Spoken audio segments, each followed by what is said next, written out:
Merci Yahweh. Cet acte prophétique tourne autour de Romains 8, versets 18 à 19. Déclaration du millénaire. La révélation que la création ou le monde attend avec un ardent désir, celle qui doit venir des fils de Yahweh Dieu, le Créateur du ciel et de la terre. Merci. Introduction. 1 Samuel 3, verset 10 à 11, nous dit ceci. Verset 10. L'Éternel des armées vint et se présenta, et il appela, comme les autres fois, Samuel, Samuel. Et Samuel répondit, parle car ton serviteur écoute. Verset 11. Alors l'Éternel des armées dit à Samuel, voici je vais faire en Israël une chose nouvelle qui étonnera et étourdira les oreilles et les yeux de quiconque l'entendra et la verra. Deuxième passage biblique dans l'introduction. Ésaïe 43, verset 18 à 19. Verset 18. Ne pensez plus aux événements passés et ne considérez plus ce qui est ancien. Verset 19. Voici, je vais faire, en parenthèse, au Gabon, une chose nouvelle sur le point d'arriver. Ne la connaîtrez-vous pas? Je mettrai un chemin dans le désert et des fleuves dans la solitude. Troisième passage biblique dans l'introduction. Enfin, Jean 1, verset 45 à 46. Verset 45. Philippe rencontra Nathanaël et lui dit, nous avons trouvé celui de qui Moïse avait écrit dans la loi et dont les prophètes avaient parlé, Yeshua Hamashiach, qui est Jésus de Nazareth, le fils de Joseph. Verset 46, Nathanaël lui dit, peut-il venir ou sortir de Nazareth quelque chose de bon ou de bien? Philippe lui répondit, viens et vois. Oui, du Gabon pourra sortir quelque chose de bon ou de bien. En effet, l'humanité tout entière est en train d'effectuer une entrée très progressive dans une nouvelle ère. Dans une nouvelle ère de vie est censée être une ère théocratique chrétienne.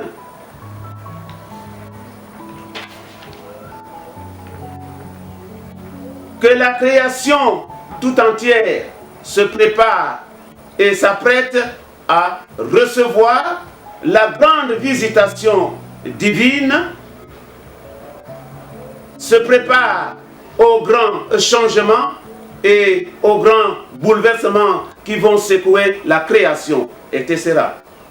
L'Éternel des armées est en train de prendre une ferme et sérieuse résolution, très dangereuse et sévère, à partir de notre pays, le Gabon, afin de ramener la création vers lui, pour rétablir son ordre, qui est l'ordre de Melchisédek, théocratique chrétien, à partir de la pratique et de l'observation obligatoire du Shabbat, qui est le 4e commandement selon Exode 20, versets 8 à 11, selon Deutéronome 5, versets 9 à 15, etc., et qui avait été profané depuis le 4e siècle par des gens de mauvaise foi, en changeant le jour de célébration du culte de Yahweh Dieu, un jour qu'il avait institué, qu'il avait béni et qu'il avait sanctifié, qui n'est autre que le samedi, qui est le 7e jour de la semaine, et non le dimanche, qui est le premier jour de la semaine. Mais à l'heure actuelle, l'Éternel des armées est en train d'interpeller et de convier, pour ne pas dire convoquer la création tout entière, de revenir vers lui par la pratique et l'observation stricte du Shabbat, qui est un signe pour lui, par lequel il reconnaît ceux qui lui appartiennent, comme il reconnaît Israël. La révélation, ou encore la déclaration du millénaire. Gabaon, on ne pas dire Gabon 2019. Ceci interpelle la création tout entière, que la Bible nous parle et nous dit que le monde attend avec un ardent désir la révélation qui doit venir des fils de Yahweh Dieu. De nos jours, l'humanité tout entière est arrivée au temps pour moi, au temps de l'accomplissement des prophéties, des promesses, des révélations et autres oracles bibliques divins qui vont bouleverser le monde entier, à l'exemple de ce présent discours qui incarne un caractère révolutionnaire et un contenu plus ou moins révélateur, prophétique et futuriste. Tel comme la Bible nous apprend que la création attend avec un ardent désir la révélation des fils de Yahweh, les fils de Dieu. En tant que fils, en tant qu'élu, en tant que justifié et en tant que messager, pour ne pas dire en tant que messianique de l'Éternel des armées, dans cette nouvelle ère, théocratique chrétienne, et étant porteur des paroles de cette révélation, pour ne pas dire le porteur de la révélation, en rappel, dans la nuit du 20 au 21 mars 2018, le Très-Haut me visite au travers de son Esprit Saint pour venir me dire que la création attend la révélation.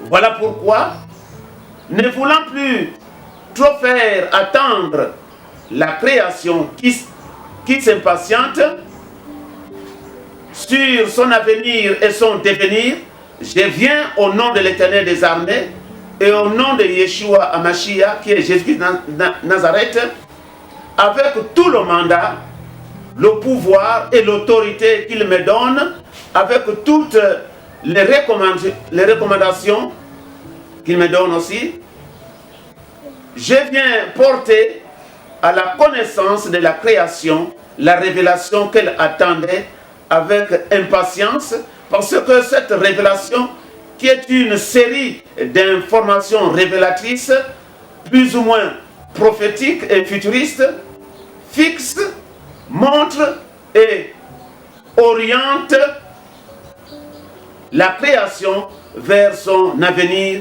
et son devenir théocratique chrétien. Je vous apprends que depuis l'an 2000, l'humanité tout entière, ou encore la création, est en train de sortir de l'ancienne et vieille civilisation planétaire démocratique de l'ère des poissons. Et en effet, autant pour moi, et elle est en train d'effectuer son entrée progressive dans une nouvelle ère de vie, scientifiquement et spirituellement appelée l'ère du Verseau, ou encore l'ère de la triunité divine. C'est cette même nouvelle ère qui est aussi appelée le Nouvel Âge pour les francophones que nous sommes, et le New Age pour les anglophones. C'est le futur, ou encore le 21e siècle, ou encore le 3e millénaire. C'est cette même nouvelle ère qui est aussi appelée l'ère solaire, ou encore l'ère de la théocratie chrétienne, qui vient marquer l'avènement du Saint-Esprit, cette nouvelle ère planétaire de l'ère du Verseau, ou encore de l'ère théocratique chrétienne, est ce que le prophète Ésaïe parle du temps messianique, voir Ésaïe 8, verset 23, Ésaïe 9, Ésaïe 11, verset 1 à 6, etc. Ou encore, ce que nous entendons par le temps de Dieu, mais dans sa plénitude du Père, du Fils et du Saint-Esprit. Au peuple du monde entier en général, et du Gabon en particulier, souvenez-vous de toutes les prophéties proclamées et libérées de près ou de loin sur le Gabon et pour le Gabon, parmi lesquelles celle des années 80-90 qui disait ceci, que le Gabon sera l'épicentre spirituel de l'Afrique, d'où partira un nouveau grand réveil et qui atteindra les 4 coins du monde. Au-delà de cette prophétie, qui est, à mon humble avis, doit obligatoirement s'accomplir, voir le jour et devenir une réalité vivante. Parce que l'Éternel des armées n'est pas un homme pour mentir, ni le fils d'homme pour se repentir. Ce que sa bouche dit, sa main l'accomplit. Déclare la parole de Yahweh Dieu. Ensuite, vient cette révélation que la création attendait, qui est déjà dans sa phase d'accomplissement et qui voit déjà le jour de par cette présente déclaration.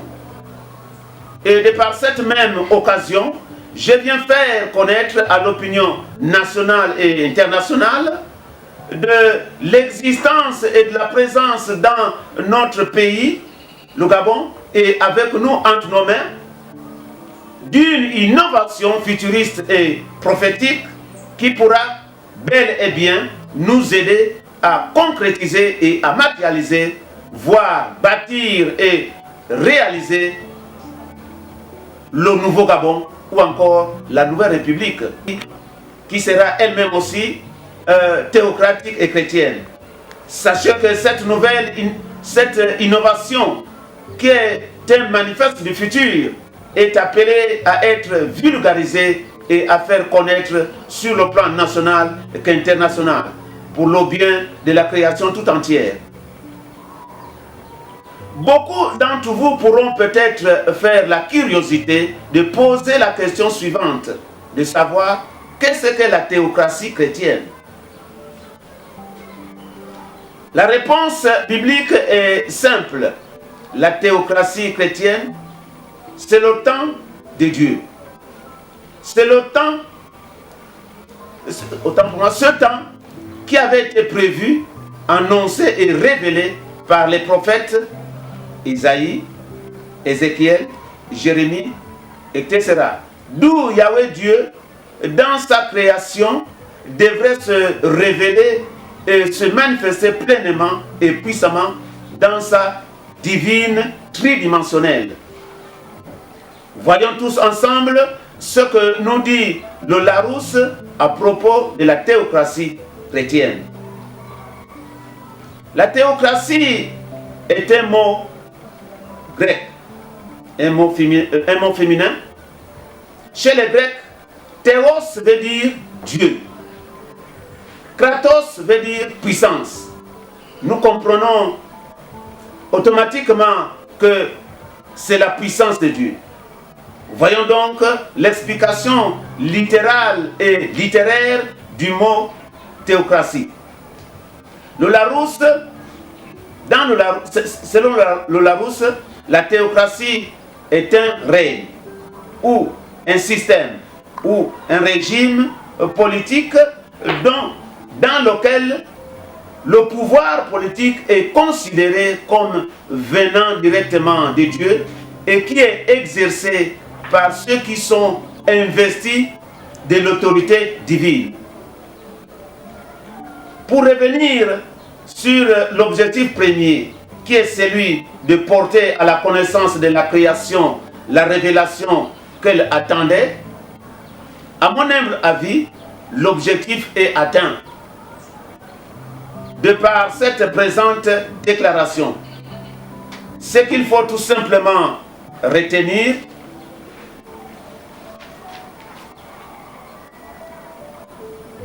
et apprendre de la révélation, selon Romains 8, versets 18 à 19, qu'elle s'est accomplie et que l'humanité est toute entière, ou encore la création, est en train de sortir, ou du moins est déjà sortie de l'ère démocratique.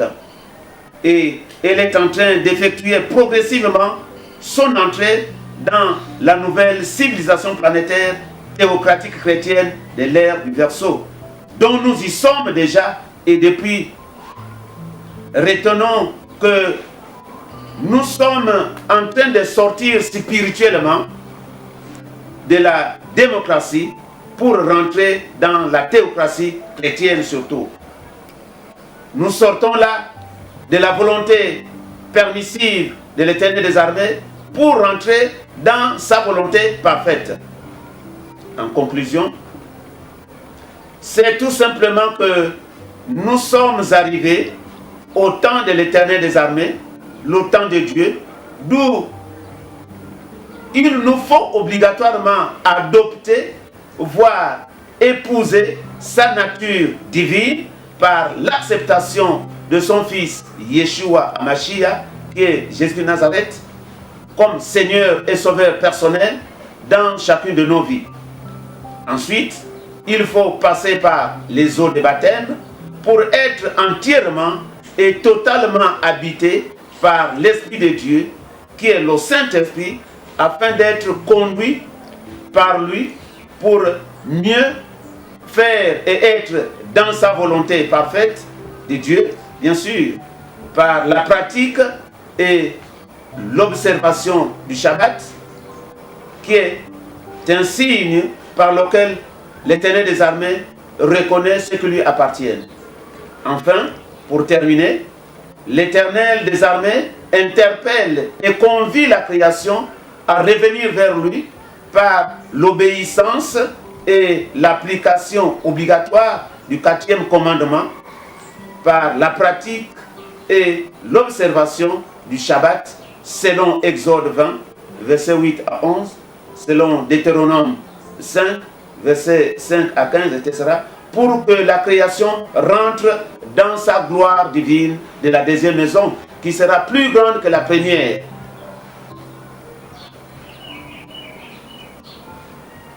Merci. Il faut, autant pour moi, il est temps pour nous, maintenant, de rentrer dans le repos. C'est le jubilé. Merci pour votre attention. Que Dieu vous bénisse. Amen.